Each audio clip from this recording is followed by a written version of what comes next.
Hello, everyone. My name is Devin Moore. I am a Humanity Rising ambassador, founder of the Race to Speak Up Anti-Bullying organization, and your host of the very new, very first Humanity Rising's Mindful Connections podcast. Thank you guys so much for joining us today. We partnered with Open Mind Health to bring you mental health professionals from across the country to educate and give you advice in real time on subjects like today's topic, which is anxiety.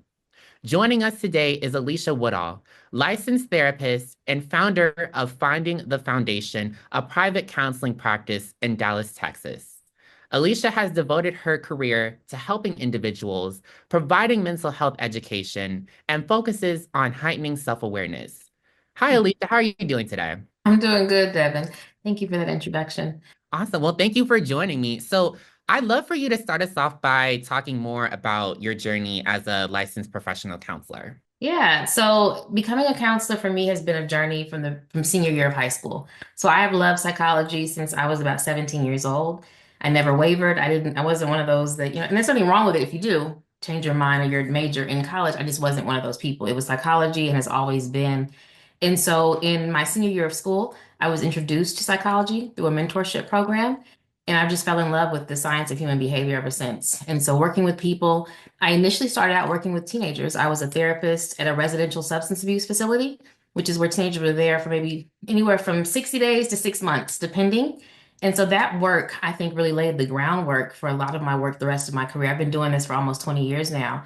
And so working with teenagers there helped kind of create the foundation of why I have Finding the Foundation, which is helping people understand themselves better. So that's really what I lean into is helping you understand yourself better because I believe once you do, you can manage yourself better.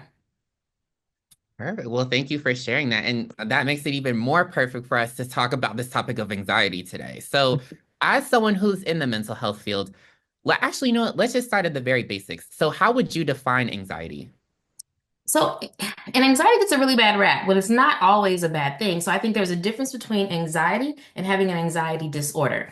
Anxiety, simply meaning a natural feeling or response to like stress or worry or fear. That's something that's good for a human to have because we need to feel something to say something isn't right with this and therefore trigger us to make certain decisions because of it. When we get into anxiety disorder, is when these things become debilitating or when they're interfering with our ability to live our daily lives or do things that we need to get done, that's when it becomes a little bit different. But anxiety as itself is just an emotion that every human experiences. Okay. Well, thank you for giving us more insight on that. So, what are the factors that you have typically seen are more like anxiety provoking, especially with the people that you've worked with? So my clientele has changed over the years. As I was saying, it started off with teenagers and kind of evolved. Once I went to private practice, it was more adults. And so the presentation's a little bit different.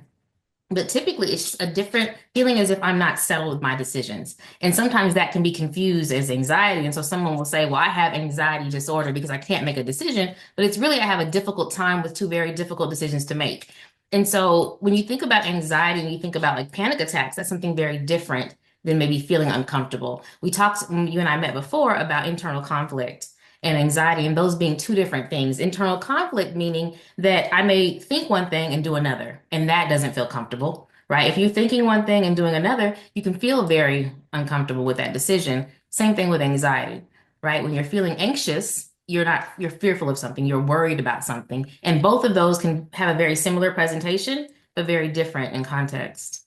Okay. And obviously, when it comes to Humanity Rising, a lot of our audience is really focused more on youth. And one of the central causes of both Humanity Rising as well as my organization, Race to Speak Up, is anti-bullying. Yeah.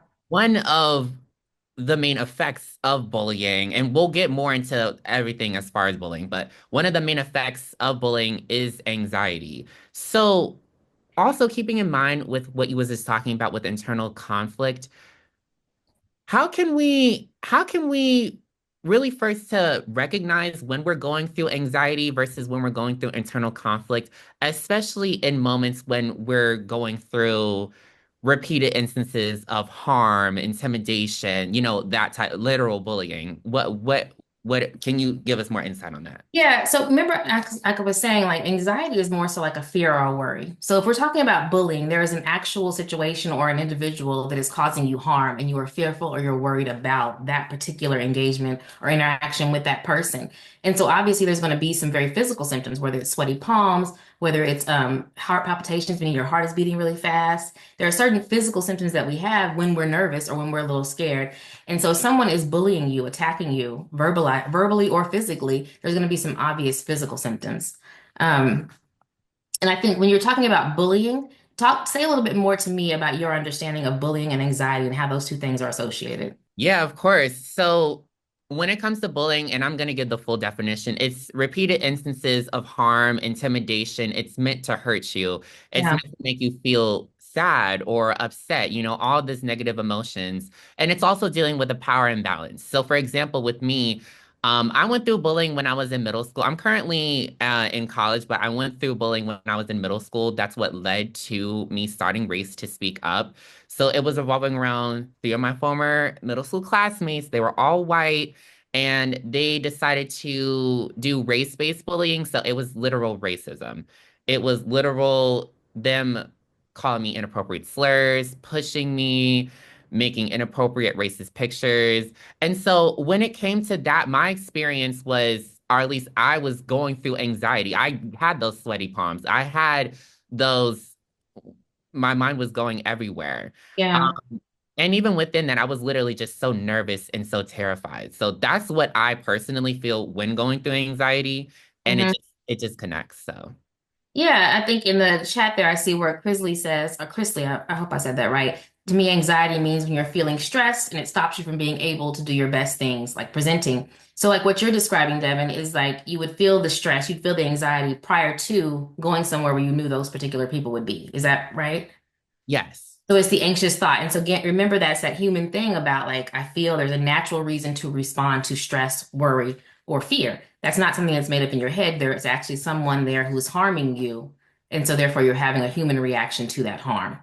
That's not necessarily a disorder as much as it is a human response. And I think it's really important that we differentiate that. There was an actual harm for you, and going to this particular class or building or wherever you were, those people, that was going to be present. That harm was going to be present. So that feeling was there as a protection for you. And it's important. The reason I say it's important to differentiate is because we don't want to think of things as natural as that as a disorder.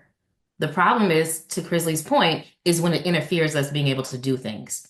And so is it the anxiety that's interfering, or is there an actual threat to my wellness that's interfering with my ability? And so again, differentiating between those two things. Anxious, meaning that there's something there harming me that could potentially be of harm. Anxiety disorder, meaning that it's getting in the way of me presenting. Thank you for sharing that. And I know another thing that we talked about actually before the podcast was your breathing and grounding techniques in relation Mm. to this. So I'd love for you to explain the breathing and the grounding techniques that could help when experiencing anxiety. Yeah, and let me preface this by saying that in the moment of anxiety, it can feel really difficult to practice any grounding technique because you're in the heat of the moment, your heart is beating fast, you're feeling really nervous, and sometimes it just doesn't feel like this is the time to do these things. More so, the grounding and the breathing that I was talking about, as far as the box breathing, is a lot more, I think it's a lot more feasible when you're alone or when you feel like you have the space to do it, because it can feel intimidating doing it in front of others. But there is a certain thing of called like is padding, right? And where you're patting your thought, like I'll do it up here so you can see it, but it's more so on your padding to calm you down, to calm down the nervous system. But the box breathing that I really prefer is the four box, and that's breathing in for four, holding for four, exhaling for four, and then doing that again at least like four times. And so some people actually visualize a box, like I'm breathing in for four, I'm holding for four, I'm exhaling for four, I'm going to do it again. And so it kind of gets you into this moment to where all those thoughts that are swirling can kind of calm down for a moment, calm down the nervous system and get you back to a place to where you can focus on what's in front of you and not all of the thoughts that may be swirling around in your head. And so when we talk about grounding, it's bringing me back into the moment and not in all the swarm of anxious thoughts that I'm having. And guys, also please make sure to comment more about anxiety and your thoughts surrounding it in the chat. But Alicia, thank you for sharing that. Something when it comes to Humanity Rising, or one of the many programs that Humanity Rising has, is Mhm. spiritual empowerment circles. And one of the so it's literal like healing circles. We are taught by the facilitators, which was Cheryl Romanowski and like basically other representatives of Humanity Rising. And essentially when it came to that, it was just being able to ground ourselves, like you were saying, being able to support ourselves, like you're saying. So tell Mhm. us more about like if you say more schools had instances where they taught grounding and where they taught these techniques, do you think it would lessen the amount of maybe not because you gave more examples of anxiety, but do you think it would encourage more people to know how to ground themselves or identify in that moment when they're going through anxiety and that they need to ground themselves? I think at the very least, it would normalize the fact that we all feel anxious, that that is a very human condition. It's a human emotion. And the more we teach that, the more we talk about that, that's what normalization is because we know that it's something that happens. Just as we know that exercise is good for the body, exercise and going to the gym has been normalized. We can do the same thing when it comes to emotions and our mental health and our mental wellness, which is if I feel this feeling anxious, there are ways that I can take care of myself. If you get a sore throat, the first thing we think of is I need to go get a lozenge. If I have a cough, I go get something from the drugstore or the CVS. There are certain things that we know intrinsically, physically to go do to help ourselves, whether that's drinking some water, whether that's taking some cough syrup, whatever it is, we know when it comes to physical how to associate that. And I'd like to see us get to a place where we can do that from a mental health perspective as well. If I'm feeling anxious, what is my go-to? So yes, to answer your question, the more we talk about it, the more we normalize it, the more people feel safe to say they're experiencing it, right? Mhm. Yeah, I see. There's oh, we have a few more topics Okay. or a few more chats. Yeah. So Nirav, correct me if I'm pronouncing that incorrectly, but so they said to me, anxiety is kind of the fear of the unknown. You don't know what's going to happen, so you're scared and maybe have a feeling of dread and uneasiness. Yeah. That's also an example of anxiety is right, this unknown. However, and again, we're talking about differentiating between an actual fear or an unknown. And so that's when we kind of tread more into the anxiety disorder when it's an unknown fear factor. I'm just afraid in general. That's not to be confused with, for example, like when I get ready to present, I do topics, I teach in front of different organizations all the time. And no matter how long I've been doing it, I still feel a little anxious before I go on stage. Before I get ready to speak, I still feel a little nervous. Is it going to go okay? How's it going to be? Am I going to say the right thing? And so again, normalizing that experience, but it's not to the point that it stops me from doing the presentation. And so having those anxious moments can absolutely be a matter of what's going to happen. I don't know how this is going to go, but not debilitating is when we lean over into the area of it being more of a disorder.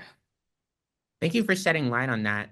And another comment that was sent in by Jasmine was saying, how can you differentiate between anxiety disorder and other mental illnesses or disabilities when so many of them share similar symptoms? That's a very good point. So there are some actual criteria, and I don't have the DSM right in front of me to tell you the exact criteria, but there's criteria to meet for anxiety disorder. And so when you're meeting with a mental health professional, they should be able to explain to you the symptoms that you're describing, whether that's a disorder or whether that's an anxious response to a natural situation. But that's a really good question. And because we use them in society so interchangeably, we'll say them as if they're normal. Like, for example, how we kind of say, what's another one that we use a lot? They're acting very bipolar. And normalizing bipolar as if it's this hot and cold situation when the reality is that bipolar is not hot and cold in the sense of, 1 minute and then the next minute or something different. It's an extended period of time. But because we don't really talk about that, we'll use those terms incorrectly. So to somewhat answer your question is figuring out, is this debilitating and is this a rational fear or concern? Yeah, another thing that Jasmine said is I think that anxiety is the consistent or constant feeling of being scared or worried without logical reasoning to the point that you are prevented from doing daily activities. Yes. And so that is what she's describing there is more of an anxiety disorder, right? An anxious feeling, anxious thought, anxiety disorder. So disorder meaning that it's preventing me from doing things that I need to do. It's debilitating me or getting in the way of my lively functions. That is more on the if we're talking about on spectrum, more on the side of disorder. Whereas having anxious thoughts about presenting or getting in front of a classroom and doing a presentation is an actual fear about stage fright, and I'm a little nervous. But if I can't do it, then it's more of a problem. Does that make sense? The fine line between the two? The feeling of anxiety is a normal human reaction. I'm nervous, I'm stressed, I'm a little fearful, I don't know how it's gonna go, I'm worried. Whereas if I cannot do it, it's a no for me. Now we're talking about something that could be getting in the way of our functioning. And you're talking about a normal human reaction, normal human emotions. Yeah. I've noticed, especially just working with giving anti-bullying workshops to students, with working with a variety of different types of people, is that oftentimes they're just uncomfortable with experiencing negative emotions. And I mean, it can be understandable, but as humans, how can we allow ourselves to feel more comfortable with our uncomfortable emotions? Feeling more, say that last part again. How can we be what? How can we feel more comfortable with our uncomfortable emotions? Does that make sense? It does. And I think maybe even the first part is recognizing what those uncomfortable emotions are. I do a lot of work around emotional training, and we don't use a lot of emotional words. Most people, if I ask them to list a feeling, as many feelings or emotions as they can, they typically tap out around seven. That's the average that I've seen. Maybe some that are really high on emotional IQ can go up to 10, but most people is like happy, sad, disappointed, angry, mad, annoyed. And then it starts getting harder to come up with words. And so the more that we expand our emotional vocabulary, the more we are aware of what it is I'm actually feeling, whether that's disappointed, whether that's insignificant, whether that's disregarded, or whether that is, I feel like I'm just not equipped to do this. There are other feelings and emotions that are typically there that get lumped into feel just anxiety or mad. And there are other things that it could be. So maybe identifying those a little better could be helpful to normalizing and getting comfortable with the fact that we can feel as humans a wide range of emotions. We're supposed to. We're just not as, I think, well versed in what those emotions are. And so because they feel very foreign, they feel uncomfortable. And what feels uncomfortable, we typically try to avoid or don't want to experience. Oh my goodness, you are like, in the words of like Gen Z, you're spitting facts right now. Ah, When it comes to something that I've definitely noticed, especially when okay, so I'm also the author of Devin Speaks Up, children's anti-bullying book. Now, getting back to what I was going to say. So, when I'm giving Devin Speaks Up book readings, I'm purposely introducing topics like, or words like upstander, or also when it comes to the words mad or sad, like talking about the differences. Because when a young person is talking about, this person made me feel mad. What does that mean? Does that mean anxious? Does it mean fearful? Does it mean nervous? Does it mean potentially low self-esteem? So being able to break down and understand and really correctly verbalize things, I think definitely can help. And frankly, it could probably lead to lessening the stigma surrounding anxiety. Now, Oh yeah. yeah. Yeah, definitely. Expanding the vocabulary. I brought this just so I could show it so that everyone, has anyone ever seen a feeling wheel like this one? And so they're so super helpful if you want to expand your emotional IQ and your ability to describe things outside of just mad. So it's not that I'm mad, maybe I'm ashamed, maybe I'm feeling irritated, maybe I'm feeling, lonely or bored. And so when we start expanding the way that we feel, we recognize that it's not just anxious or not anxious, it could be a variety of different things. And so we really increase and improve our ability to communicate with our peers, with our loved ones. What am I experiencing? What am I feeling? And that can be a little more detailed than I'm just feeling anxious. Not that anxiety isn't a part of it, but what else am I feeling? Why am I feeling anxious? Well, I'm not prepared. I feel ill-equipped.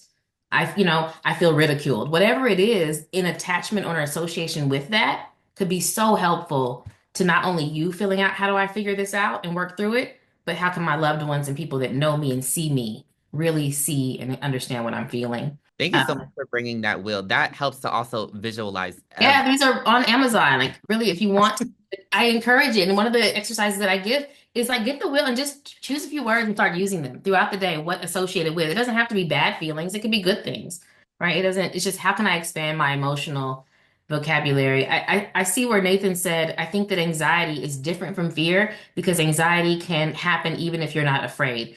Very true. Like if I'm like worried or if I'm upset or if I think something is going to happen. So not if Nathan, do you want to come off of your microphone and explain that more? No? Okay, that's okay. I just wanted to make sure. But that's a good point. I think as we're talking about this, we want to keep saying, and maybe saying disorder helps us differentiate. But you're right. Anxious thoughts can happen without being necessarily afraid of a specific thing. We also have another question from Nirav. I have a question. I'm not sure if it relates to anxiety, but it relates to emotions. How can you increase your emotional intelligence and how can you control your emotions like anger better? Yeah, that's like what we were kind of just talking about just now is expanding your emotional vocabulary. That is one way, and I think one of the I think the most helpful ways to increase your emotional intelligence is understanding what am I actually feeling? Because it's so easy to say, oh, that made me mad, or oh, that, ticked me off, versus saying, I felt so disrespected. I could not believe that how disregarded I felt in that moment, how overlooked, how misunderstood I felt. And that to me explains your feelings so much better and so much clearer. Not that mad doesn't tell you what you're feeling, because I'm mad, but I'm also feeling these things. Oftentimes, there's this discussion about mad being a secondary emotion, and there's a big debate about it, so we don't have to go between who sees it which way. But the reason it's called that sometimes is because anger comes after the fact, right? So think about if a parent gives you the keys and says, "Hey, you can go to the movies, be back by 11 o'clock." And then you come home at 1 a.m. and your parents are through the roof angry, right? And what's presented is anger. I am mad. Give me the keys. You're grounded for life. And all that you see is my mom is really, or my parents are really angry with me. When in reality, that whole time between 11 and 1 when you showed up, there was fear, there was nervousness, there was concern. There were all of these other emotions that were so uncomfortable that mad is what presents. And so oftentimes it's what we realize, what we recognize first, but there are so many other emotions that we could express as well. So when he comes in the door, oh my God, I'm so relieved to see you. I've been concerned for hours. I was a nervous wreck, not knowing where you were for these last 2 hours. That is a better explanation. I'm still mad, and you got to give me the keys, and you're grounded for the year. However, I need you to understand why I'm so upset. I went through a range of emotions. And when we start talking like that and expanding our emotional vocabulary with our loved ones and with those who see us, we're able to be understood in an entirely different way. Thank you for sharing that. We have a lot of new Did that comments. answer? Comments Did he rock? I'm sorry. Go ahead. No, I was just gonna say, like, guys, keep the comments coming in. We love this, and Alicia is here to share her amazing knowledge. So, David said to me, anxiety is anytime you are feeling excessively worried and bothered about something that you can or cannot control. Yeah, but I think the key word in that, David, is the worry, right? I'm feeling worried. I'm feeling really nervous about something. And that those are, again, natural responses. And to your point, whether you can or cannot control that thing in your mind, it's bothering you so much that it has your pits sweating and your arms sweaty and your heart is beating quickly. So yes, I think everybody, it sounds like people in the comments have a really good idea of what anxiety is. They've experienced it likely because they're humans. I think we've all experienced anxiety at one point or another. And that's a healthy thing. It's how we manage it. Emotional management is what we should talk about more. We hear a lot about anger management as if that's the only emotion that needs to be managed. From my perspective, it's emotional management. How do I deal with these things? Whether it's I can't deal with anger, or I can't deal with sadness, or I can't deal with disappointment, or I can't deal with being overlooked, whatever it is, you have to understand yourself well enough to know what it is I need to manage. It's not just how do I manage my anger or my anxiety, it's how do I manage my emotions? And that starts with understanding your emotions, in my opinion. Yeah. Miley said, what are ways we can help and comfort a friend or family member who is experiencing anxiety frequently? Yeah, like, sometimes helping them kind of what's really the thought process and helping them break that down. I think it's an internal job, first and foremost, I'll say that. But when you have friends who are experiencing it, helping them talk through like what is it that you're feeling? Help them kind of talk through some of their feelings by asking questions. When we're trying to help someone, what's really needs to happen is for them to feel understood. And so asking questions versus giving statements can be helpful. Like if you're feeling a certain way and people ask and probe questions, just like therapy, for those of you that have been, therapy is really about questions. It's not about the therapist telling you this is what you should do and this is how you should feel and this is how you handle that problem. It's them saying, well, what was going on with you? What happened? What triggered that? What did you do after the fact? What would you like to have done differently? And it's the probing of that. So when you have a friend who's feeling anxious, first is asking them, how can I help you? How can I see that you're feeling anxious right now? How can I help you? And then from there, other questions. What is it that you're feeling? Have you felt this before? And again, along the way, it's always good to check in. Is if it's okay? Because some people don't want a line of questioning. It makes them more nervous. So checking in, but I do believe that questions over statements is the most helpful way to help our family and friends when we see them in the midst of something that they want to feel better understood about. Nirav said, guys, thank you so much for having all these amazing questions. Alicia's here. So Nirav said, adding to my question earlier, how can I practice my emotional intelligence? Yeah, like that emotional wheel, it's my favorite exercise to give, honestly. And it is just expanding your when you're talking in your regular day. It doesn't have to be in a moment where you're feeling anxious or upset or angry. It can just be in your general day. I want to expand my use of certain emotional words. You can grab a wheel or, anything, download some emotional list and just start looking at some of these words and associating them with events. Like for example, if I were to say, when was a time that you felt loved? And we pause for a moment, and each of us think of a time that I felt loved. And so that moment is not just a time that I felt good or I had a good time. That is a moment I felt loved. And so we begin to associate certain events and situations with the emotion. When was the time that you felt optimistic? And you think about that for a moment. When was it? Was it something, a project that you did or something that you completed or you were excited about? And so we start to associate emotions with actual events in our lives and then begin talking in that way, if that makes sense. And so, when you talk about how can I expand it, practicing little exercises like that within yourself and within your friend group, tell your friends, make it a challenge. How many times can we use emotion words or a variety of different feeling words and let that be a challenge amongst your friends? And it just increases the conversation. It increases your ability to be really seen. And I think that's what a lot of young people want is to be seen and to be understood and to really be heard. And that starts with our communication of what's going on within us. And so we start that by the way we communicate outwardly. We have another question for Jasmine, and I'm glad that Jasmine is asking this because I wanted you to talk more about the differentiating between like panicking versus anxiety.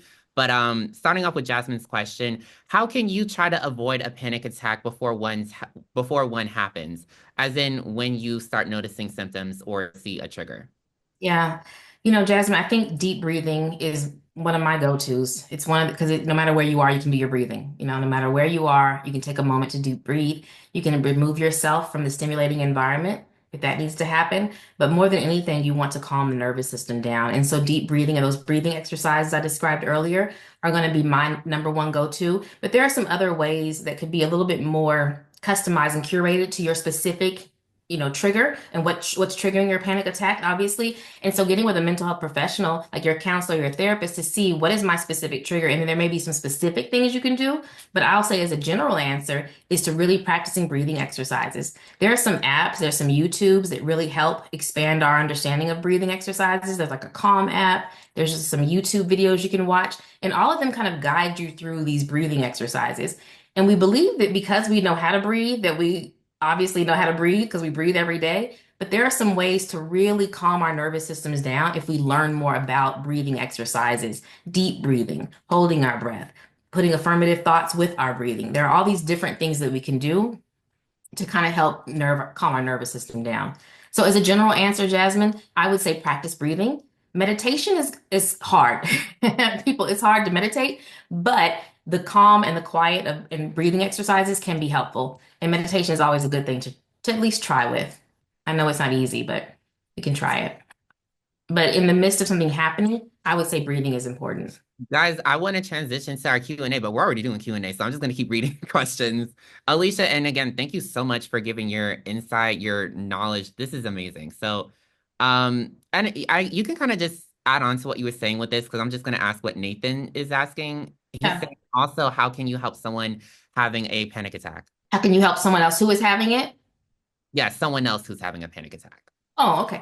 Again, I think it's just being present for them. In that moment, there's some real internal regulation that they're needing to do. And so that can just be present with them that you see them. I recognize this is a hard time for you. How can I help? It could be as simple as that, but it really is touching in with what they need. I think the most of the work for a panic attack is internal for them. But you can definitely let them know that you're present and that you see them, you recognize, and you're here for them to support them as they go through it, as they breathe their way through it. You may do some deep breathing yourself. Let's take a deep breath. Let's breathe together and kind of model that. When I'm in session and someone is having a really hard time, when I start doing deep breathing, they too breathe. What you'll notice is when people are upset and they're trying to not cry, they hold their breath.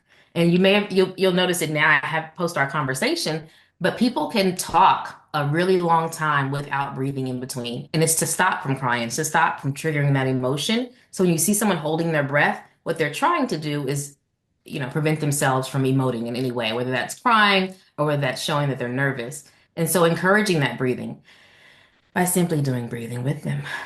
and letting them know it's okay to breathe and reminding them it's okay to breathe.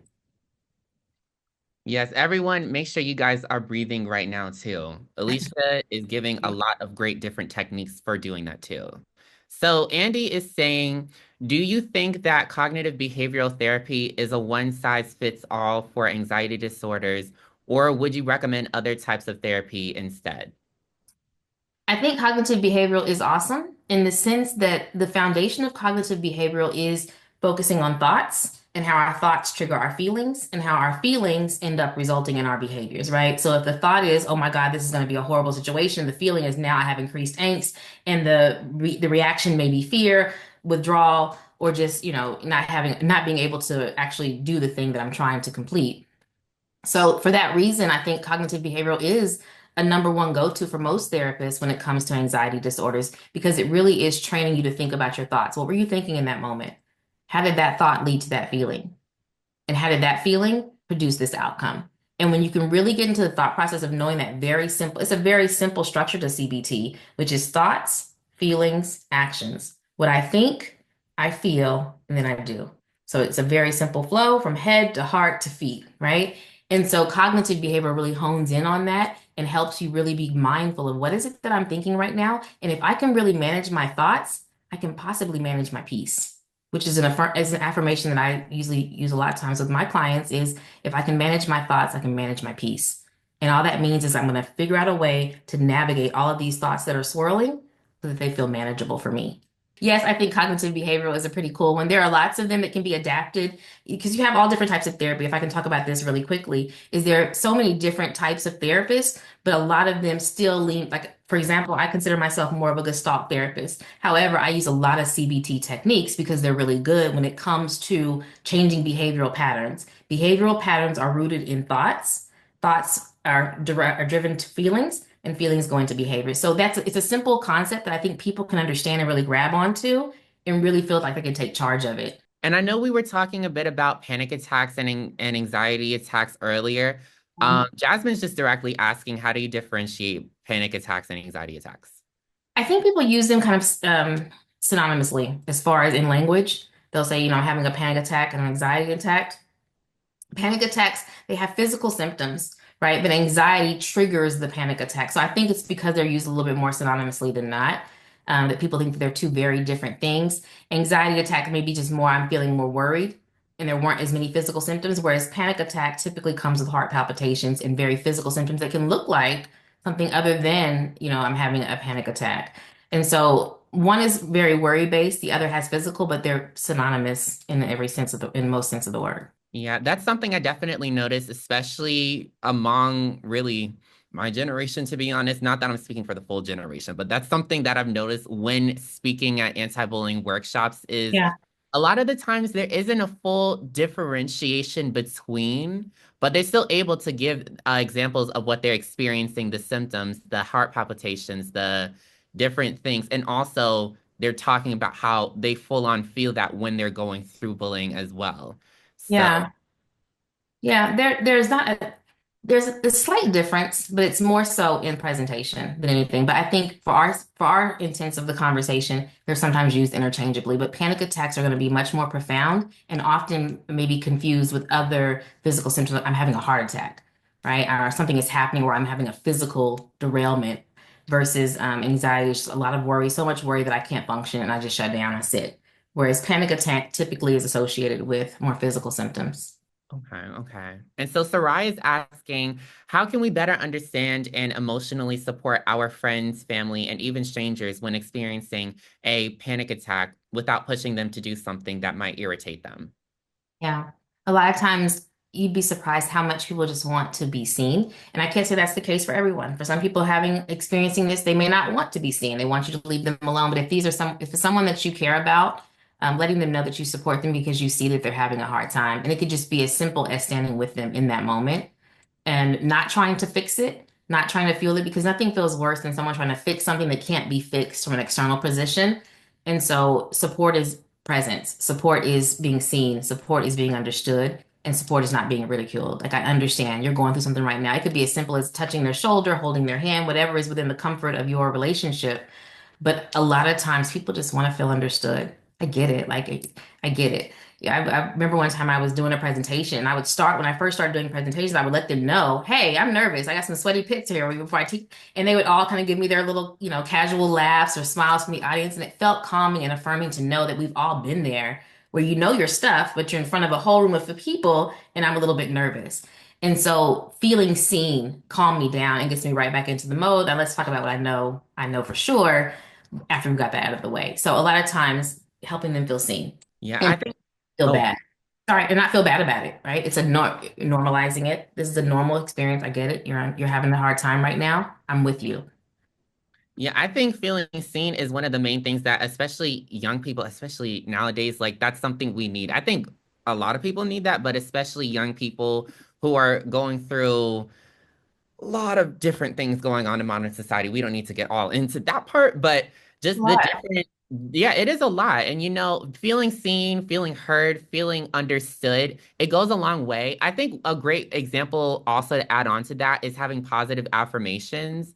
So Mhm. saying things like, I am kind, I am smart, you are smart. It helps you to feel connected, but it also uplifts your day. That's a perfect thing, I think, that we could also Put it add on. in. Yeah. Affirmative statements to yourself. I think everybody should have a calming affirmative statement. Like a one-liner that is yours, that is signature to you, that no one has to even know, but you say it to yourself and it's a calming, affirming statement, right? Whether it's, I know I have all that I need to be successful. That's a simple one-liner. Everything that I do is in the betterment of myself and other people. Simple things that can remind us who we are and bring us back into the moment that I'm okay. And so if you don't have a one-liner that is yours, that is signature to you, I encourage you to find one, to get you a one-liner that is yours to help calm you down and remind you who you are in those moments of nervousness, in those moments of uncertainty. Who are you? This is my one line. This is my theme line, so to speak. Yeah, and Alicia, well, I would like to just ask you, is there any other advice that you'd like to give to our audience as far as anxiety, as far as mental health? Just please share with us. Yeah, like whenever I see people who join these in their free time, like if no one made you come here, it's not an assignment that you had to complete. I'm so happy that you're a part of this conversation. And I say take this information and make it part of your normal conversation with your peers and your friends. That's what we talk about when we say removing the stigma or normalizing mental health. It's normalizing these kinds of conversations. You guys are doing this. You all are. I heard that guys is wrong. You all are doing this in your free time and so I applaud that. And I want you to take it into your peer groups, take it outside of this conversation and really just elevate it and normalize it amongst your peers. Yeah, and guys, we also should applaud and thank Alicia for joining us. Thank you, Alicia. Thank you, Alicia, for joining us today, giving your insight, and really helping us understand the barriers, the everything surrounding anxiety.